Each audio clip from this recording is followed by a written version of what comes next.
A book signing in Sioux Falls this evening featured a local author and financial services professional who is losing his ability to speak due to a rare brain disorder. KELOLAND's Carter Schmidt was at the event to share the story. Good evening, Carter. Good evening, Don. 46-year-old Tim Scott, a Chester, South Dakota native, is the author of American Boy, a recently released book about him and the condition he's been battling that came on unexpectedly 3 years ago. He says his doctors told him the rarity of the disease is 1 in a million, and he was only given 10 to 15 years left to live when diagnosed. In June of 2020, Tim Scott started having problems speaking. I asked my dentist, buddy, is this having to do my tongue, my teeth, my mouth? He's like, no need to get that checked. I went to my primary care physician.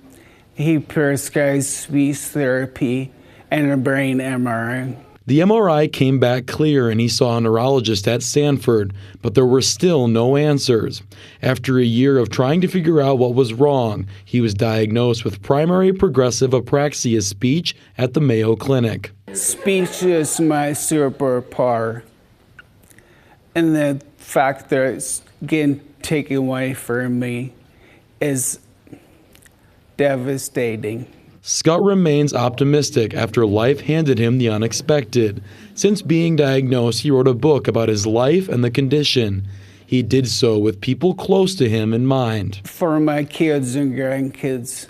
Scott's mom, Pam Scott, was at the event and says writing a book has always been on Scott's bucket list, but she never anticipated it would come because of the illness. We always just figured his book that he would write would be more on the financial side or the leadership. He's really into leadership.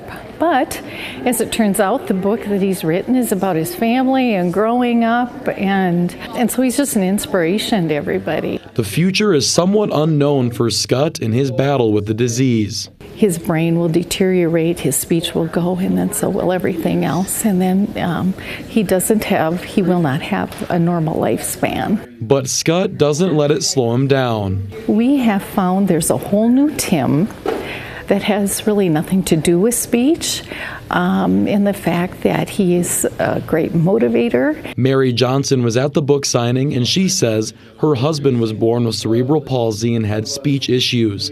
So she was interested in how Scott coped having developed this speech condition later in life. His life work was in the public arena and public speaking. And so that tied me to his story.